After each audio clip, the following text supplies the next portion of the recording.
Alright, so I decided to do another example here. So we need to look at this equation here. So if you were to graph that out, you would see that it crosses the axis twice at -1 and 2. So we're going to go ahead and put those on right now. So -1 and 2. We can tell at 2, looking back at the graph here, 2, it passes through, so there's going to be one solution there, so an odd number of solutions. And at -1, it's bouncing off, so we know there's an even multiplicity there. So there are 2 of those there. Okay. So we need 2 more because we're dealing with a 5th power function. So we know 3 of them right now, but we need to find the other 2. So what we need to do is pick one of these to factor out of the equation. So I'm just going to do -1. So -1 would come out. So we're going to do synthetic here. So 1, 0, 1, -2, -12, and 8.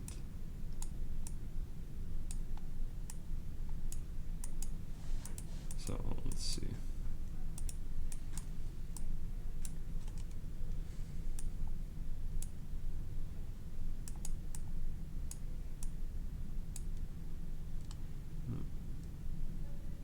Something happened here. So we got 1, 0, 1, -2, -8, sorry. That would be a positive. That'd be a 2 right there. So that's a positive. -2, that ends up being -4. So -1 and 4, so that'd be 4. There we go.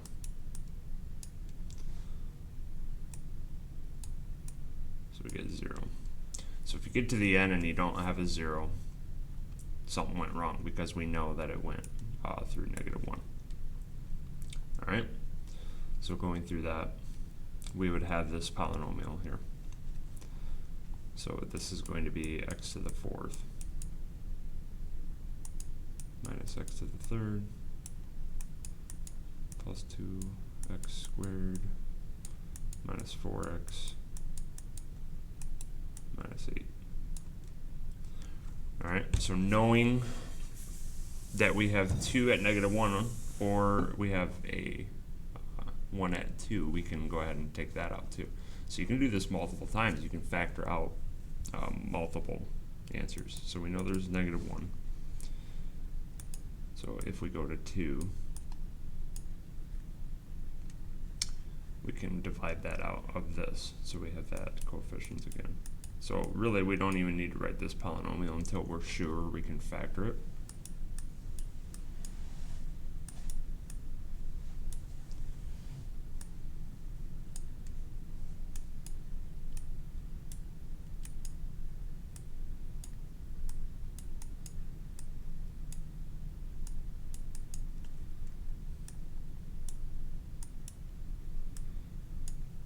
Okay, so now we're going to have a cubic.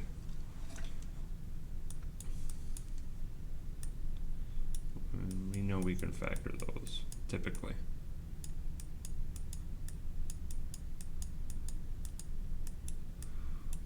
So this one's 4 terms we can factor by grouping. So we have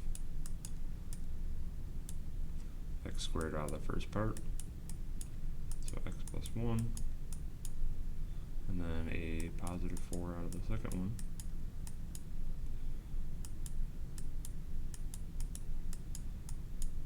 So we know when we put these together, we have x squared plus 4,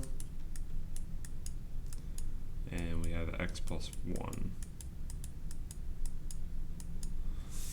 So now we know that we have a 2 as well, because that just worked here. So -1 and 2 are the ones that we divided by. Solve, set these equal to 0 and solve. We have a -1 here.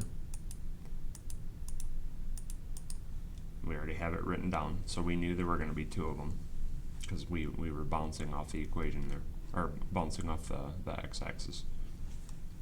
So now when we go ahead and we solve for this guy. So let's do it over here, just so we all remember. So we have set equal to 0. We would have to subtract the 4. Square root of negative 4. That's going to be a positive and a negative 2.